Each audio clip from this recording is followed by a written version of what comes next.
welcome to Uzbekistan, and today we're leaving from Samarkand and heading on the fast train to Bukhara. We normally would ride this route, but with the weather at 42 degrees, we've decided to go on a little adventure and take the fast train. So let's go into the station and get on our way.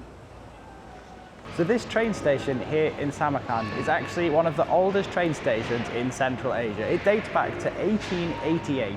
However, it was completely rebuilt in the Soviet era, and I think in 2001 it was remodeled again so it could accommodate the fast trains. And we're going to be taking one of the fast trains today to Bukhara. So the station has a blend of Stalinistic architecture mixed with a few Uzbek decorative elements like the tiles there. There's also the big grand chandeliers you can see in the ceiling, and another couple of stained glass windows as well. I think our train is about to arrive, so we're going to make our way to the platform. What have you managed to find there, Em? I always find a coffee. So this is from Old Barrister. It's inside. It's an iced oat milk flat white, and the train has just arrived. So it's going to be exciting few hours. The train time is 1:45, so this should just be enough coffee for me to survive it. So that's the fast train there, is it? That's what we're getting. It's awesome. So we're going to be testing both classes today. We've got business class going there, and we've got economy coming back.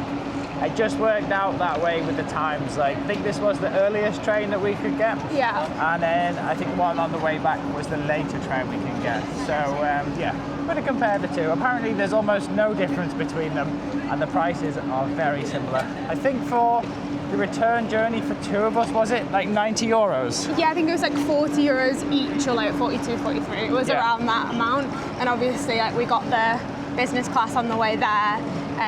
They sell out super quick, but we'll talk about that when we get on the train, about how to get your tickets, etc. But I'm really excited. I like a train journey because we don't do them very often. And feeling the sun on us, yeah, I would much rather be inside the train today than taking on a straight, boring road. Here it is, business. Next one, number 9, I think. Number 9. Let's find our seats. Right, we're in and settled. It was easy enough, wasn't it? It was, yeah. You're given a seat number as you walk on. The stewardess tells you where to sit, and here we are. They're really spacious. There is. I can fully stretch my legs out here, which is better than air travel. I think I quite like train travel. Yeah, I do too. At least there wasn't like a 2-hour check-in. We literally got here 20 minutes before the train left. True. That's really nice. I mean, it's probably covering a distance of like a short haul flight. Yeah, it's really long. But yeah, these fast trains are great. I've used them one time in Japan, and they were amazing as well. So yeah, looking forward to this. And we are moving. We're just leaving the station now. I think it's pretty much a straight run. I don't think there's any stops in between Samarkand and Bukhara. So we're going to have a nice relaxing 1:45 until we arrive at Bukhara 1 station. Unfortunately, we're travelling backwards though, so I don't know if that's going to make me feel a bit sick. In Japan, actually, they spin the seats around depending on. So when the train pulls in at the end stop, there's like a button on the seats, and they rotate them all so everyone can face the direction of travel. Is it that fast then? Yeah, I think they go like 300 kilometers an hour plus, and the ones in China I think go even faster. Maybe we should do one when we are in China. I don't think we're gonna have time when we're in China. We've actually come back. We've heard about the start of our route in China. There's been some roadworks on part of the journey, so we're going to have to cut out a section, which means we need to make up kilometres. So the first 2 days are going to be back-to-back 700-kilometre days, we've been warned. So that's going to be fun. That's a nice way to kick the tour off. But so 700 kilometres one day, and then the next day is another 700 kilometres, but it's through the desert. So it's going to be interesting. It's going to be an interesting few days. But the reason why we didn't want to ride to Bukhara is, one, because I didn't want to, and two, it's so hot here that we thought it'd be nice to have a day off the bike, and it would have added like, I think, 500 kilometres. It would have added 3 days, because it would have been a day to get there, a day to see the place, and then a day to come back again. So. And we want to save that time for the Pamir Highway. Yes, that's right. Which is coming up. So it's nice for us to actually have a few days off, and we have been staying in the same hotel, which also means we haven't had to pack and unpack the bike, which is also really nice. And if I was going to come and do the stands, I would use the train system to get between like Samarkand, Bishkek, Dushanbe. So I think that it's a good thing to show, so you can all come and see it. And so you don't need to do a bike tour to be able to see these places. You can use the trains and still go really, really fast. Yeah, maybe faster. Cheers.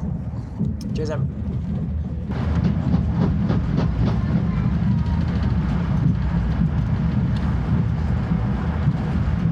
We have arrived in Bukhara. That train journey went really quickly. In fact, I might have had a little sleep on the way. By might, we did. I don't think we missed much as far as scenery goes by not riding this. The view from the train was pretty much desert the whole way, flatlands, looked hot, so definitely made the right choice for taking the train today. So we're going to go and get now a taxi, so I need to book it on the Yandex app. And then we'll make our way to Bukhara. So on exiting the train station, you're going to be asked by many people if you need a taxi. There has been known for some taxi scams here, so we're going to use the Yandex app, which at least gives us an agreed price. You can pay cash in the taxi as well at the same time.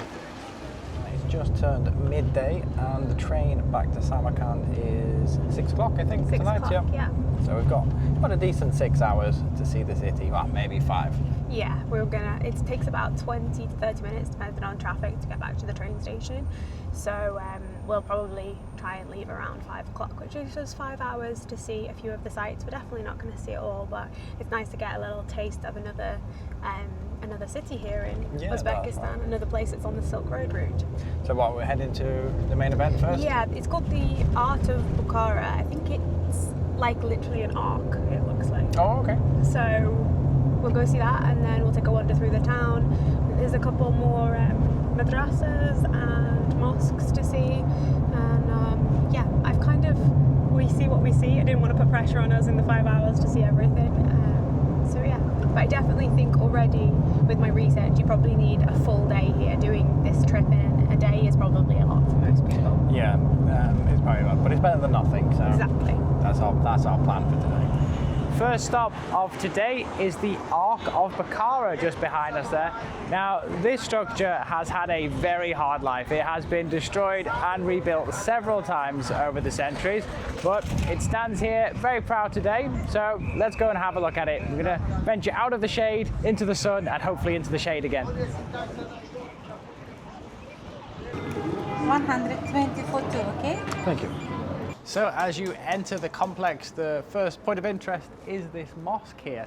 This one was built in the 18th century and actually has a wooden construction, which is quite rare to see.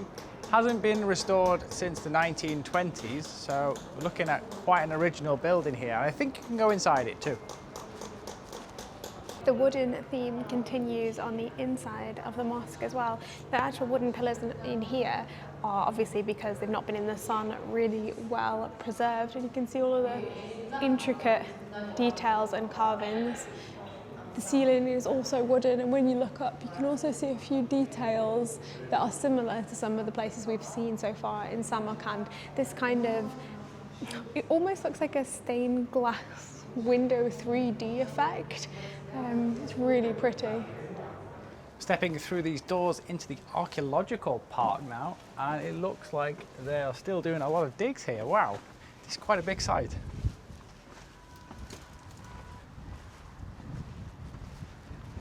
Feels like we've just walked out on the moon. It does, doesn't it?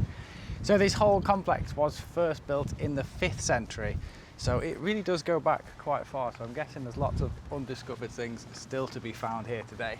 From the top of the arc, you get an incredible vantage of Bukhara. Behind me is the next complex that we're going to go and see, and that's really giving you a sample of how beautiful Bukhara is.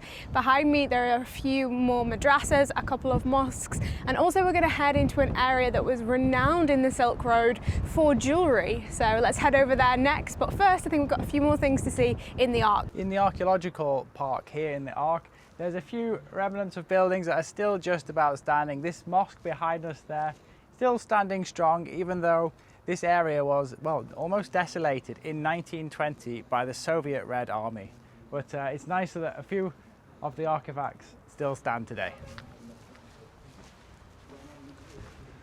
We're walking through the throne room here, which is where I'm guessing all of the royal events and decrees were given here.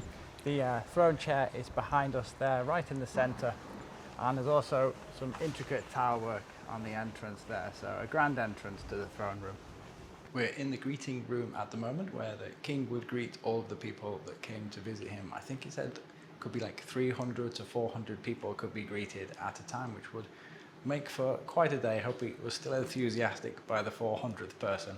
But in the 1950s, they found this painting on the wall. It was from the one of his ceremonies, and it was 11 meters long painting, and there's a section of it here in this museum here where we can see, and it depicted everything that would go on in the ceremonies, what he was wearing, how was he dressed, so we get a good idea of what it was like back then. We've just come back out of the History of Bukhara Museum. Quite interesting, lots of artifacts preserved there behind glass. Lots of fashion between the ages, the different military things they had, the ornaments. Quite interesting sight. And it was nice that it was air conditioned in there. Yeah, it's cool to be able to see a little bit of the history of Bukhara. It's quite a complex one, as I guess everywhere is now with history, but it's nice to have a place where you can display all of the different eras of a town. Yeah, it is, and yeah, it's good to have a little bit of time outside and then jump back inside to cool off again, because it's tough today. It's midday sun, so hopefully it'll cool off, but I don't think it will. Right, are we going to go to our next site now? You really get a sense that this was a city inside of a city. We've seen the mosque. There was also a prison here. There was markets, obviously the king's house, the palace. So it's quite like a walled fortification city inside of a city. Yeah, I guess when it was at its prime, there wasn't much outside of the city walls, was it? It was probably desert, and this would be like an oasis and yeah, like a safe haven basically from the desert. Today it is 46 to 47 degrees here in Bukhara. It is some of the hottest weather I think I've ever experienced. I quite like the heat, and even I'm struggling today. It is so close and the air is quite thick, but it doesn't take away the fact that we're here in Bukhara, one of the places I've always wanted to come here in Uzbekistan. So we're in the complex now. Behind me is the madrasa. I've also got a view of this, one of the most beautiful mosques I think we've seen so far, with that gorgeous facade. There's a little bit of scaffolding on it at the moment, but I'm glad they're restoring it and keeping it in great condition. And I also have a view this way of the very famous minaret. I can see why Genghis Khan kept it. So he basically destroyed a lot of this area, but he ordered this to be saved. And the locals used to call it the Tower of Death because they used to throw people from the top of it. Let's go and take a closer look. So there is the Kalyan minaret that was built in 1127 by Arsenal Khan. The building behind me is the Miri Arab Madrasa. It's actually still functioning as a school today, and it's one of the most prestigious schools of Islam in Uzbekistan. So we've just come in to the mosque. This is still an active mosque. It was prayer a few moments ago, and it cost around 15,000 som for us to come in and see. Yeah, it was built in the 16th century, but it was actually built on the site of a much earlier mosque, which was destroyed by the Mongols. Yeah, and it's quite beautiful in here, very peaceful, and again, kept really well. I think the most unique thing is that a lone tree in the centre. Yeah, it's true, isn't it? It looks really the part here. It's a beautiful setting again. They're so well preserved. Yeah, great to see, aren't they? You really get a good view of the tower there, don't you, from this side of the mosque? Yeah, you do. It's quite impressive. Like from a distance, it just looks like a chimney, but when you get up close, you can see a lot of detail on there. You can also see the two blue domes from this side. It's true, yeah. I mean, they're quite tall, but that dwarfs them really. I'd like to go inside and see like the spiral staircase, but I don't think you can, unfortunately. So don't let the entrance cost inside the mosque put you off coming in. It actually has one of the best views that we've seen here in Bukhara so far. You can see all of the different sites and different buildings from inside. It's a beautiful place. Next up on the Bukhara 4-hour tour. The whistle-stop tour. The whistle-stop tour of Bukhara. We're going to wander through some of the markets. Obviously, this was a huge hub when it was the time of the Silk Road. So a lot of these places that now are selling souvenirs used to sell silks and all the other treasures that you'd have found on the Silk Road. So we're going to wander through some gorgeous architecture around here, and then we'll head to our final site. But yeah, really interesting place, Bukhara. So far, really enjoying it. Yeah, it's really impressive, isn't it? Glad we came. It was well worth the efforts. As you walk out of the covered market, you're greeted with another madrasa, and this one is really intricately decorated. I like the way that each one is unique, and this one has 2 towers either side, which looks like some sort of lookout there, but the inside of the entranceway of that madrasa is really nicely decorated with some different colours than we've seen on the other ones. It's more pastel, isn't it? Yeah, there's some like pinks in there as well, as opposed to the stark blues that we've seen on all of the other ones. I think that's another covered market over there with those little domes. Oh, okay, yeah. We'll go check that one out later. Yeah. And there's another one opposite it. Bukhara, you're just falling over madrasas. I know, we're spoiled for choice. This madrasa is even more beautiful up close, but it's now been turned into a museum. Just on the other side, we have Ulbek Madrasa with that classic Timurid architecture. This one is quite beautiful with its blue tones. I will say, if you're looking to wander around this type of architecture, Bukhara really has it all. Samarkand, you're kind of going from madrasa to madrasa or to the observatory to different spots in the city. Here you just feel like you're walking around an old town.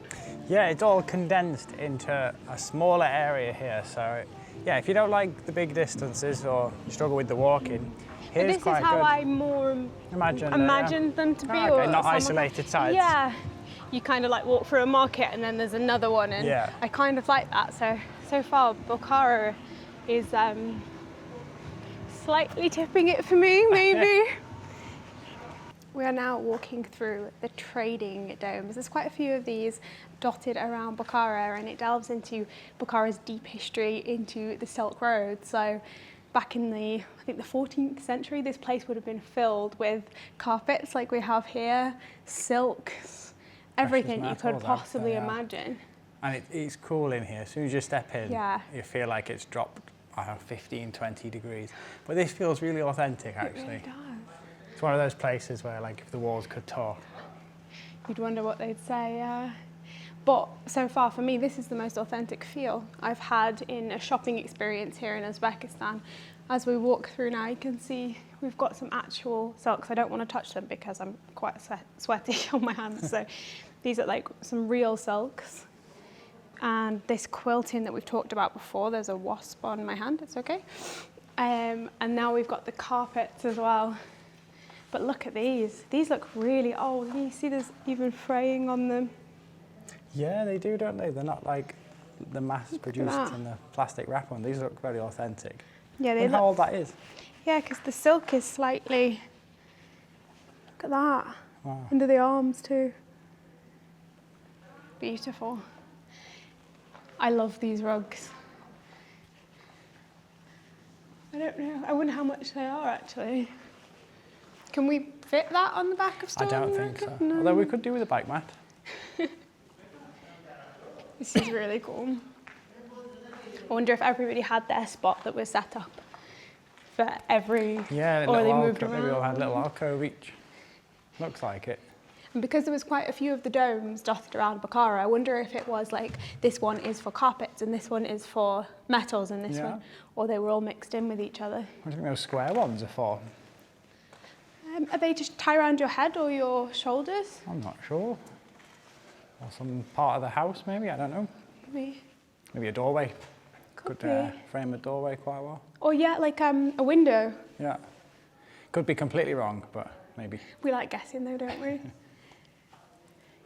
This is a good example of the embroidery work that they do a lot here in Uzbekistan. This one, they've even written some text on it. Just here. Wow. This is fascinating. So we have arrived in the next area. There's quite a lot of conservation work going on in Bukhara at the moment, so they're putting in a new floor. So we've just scooted our way around and arrived here. We've got a lot of shops.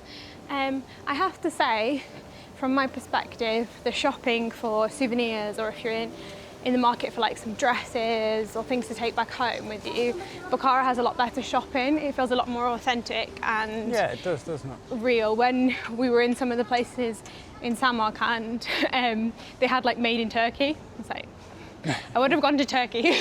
Yeah, cut out the middle, like. Yeah, so I really like it here. The covered markets are wonderful, but we're now just wandering through another square, and I think we're going to see another mosque in a second. And yeah, I'm loving this because it's a wonder city.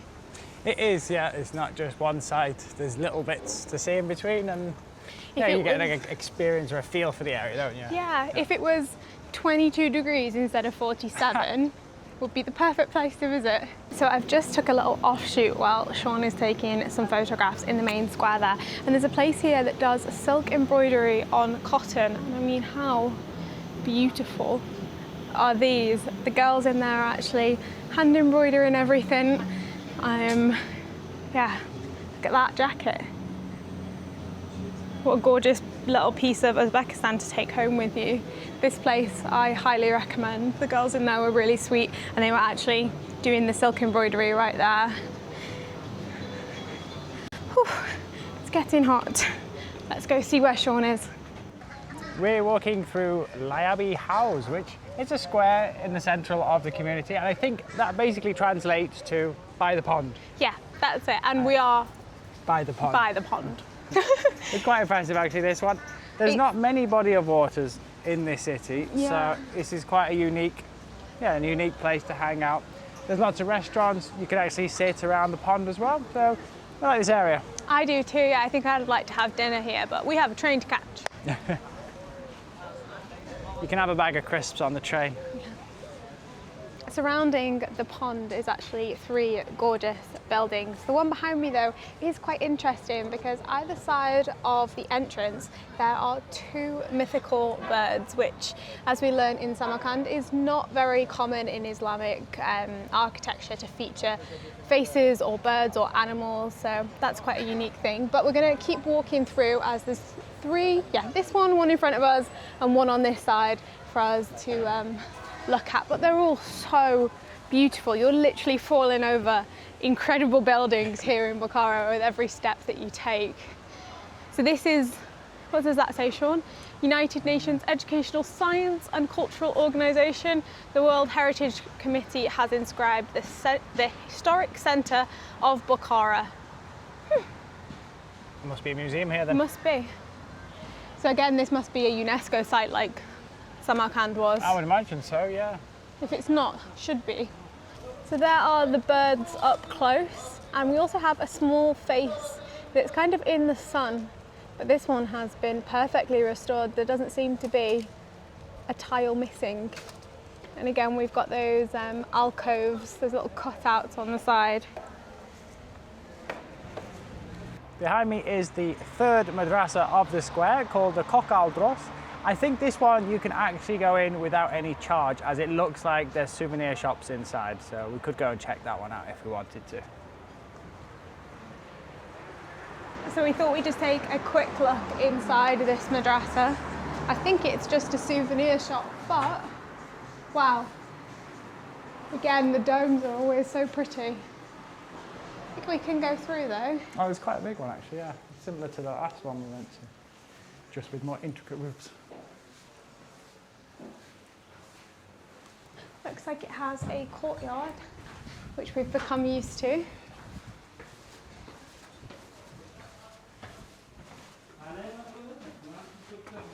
Beautiful. Looks like this one's lost a lot of its tiles on the inside, has been replaced with white. But still, pretty cool to check out. On our way to the next site, we've stumbled across what can only be described as a Soviet souvenir shop / antique shop. There is some very rare and interesting pieces here. We've got tons of medals, lots of pottery, even pocket watches and wristwatches from the Soviet times, and some interesting rugs as well. But a lot of interesting items here. I don't know how much it costs, but it's quite interesting to see. It's actually like a little mini museum. But opposite there is what we came to see. I think it's called the Gate to the City. We made it to our last site of the day. We have. It's been quite exhausting with this tease, hasn't it? But it's has. been well worth it. Yeah, Bukhara has been surprise after surprise, and I've really loved how much it feels like you're wandering through a town from centuries ago. But this behind us was built in 1807. It's got like 4 turrets going up. It's really pretty. And did you say it used to be the entrance to the city, or the gateway? I think I might have read somewhere it was like a gateway, but it's a strange gateway that has 4 doors in it. I like it though. So our plan now is to head towards the train station and get the train back to Samarkand. Yeah, that's it really. That's it from us in Bukhara. I think in hindsight, maybe staying here might have been preferable to staying in Samarkand. But at the same time, it was quite a bit out of the way to ride the bike here and back again. I think maybe if you're going to plan your trip through the stands, I would say 2 days in Tashkent, 2 days in Samarkand, and maybe 3 days here in Bukhara, or 2 days each. You would see everything, I think.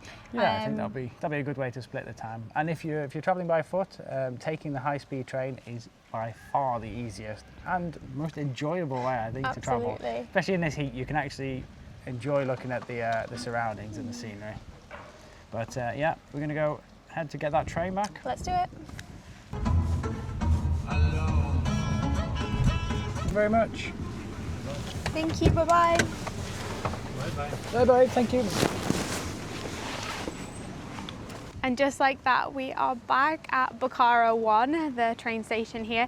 It is something to bear in mind if you're planning your trip to Bukhara, that the train station is at least a 25 to 30 minute taxi away. Yeah, you would think not that in the centre by any means. No, you would think that you were going to arrive in the centre, but you're not. So yeah, we're back. We're an hour early for our train, but range anxiety is the same as train anxiety apparently. But overall, I would say Bukhara is absolutely fascinating, a real hub on the Silk Road, and you can still feel it today. So I am overwhelmed with how much architecture we've seen in the past few days exploring. Yeah. Your brain almost can't take it all in all at once. Yeah, you need a break from the madrasas a little bit to process them and appreciate them again. Yeah, but I would say that Bukhara is not one to be missed if you are planning to tour Uzbekistan. It is as important as Samarkand. But yeah, that's it from us here in Bukhara. Let's go and get the train back to Samarkand and continue our motorcycle tour.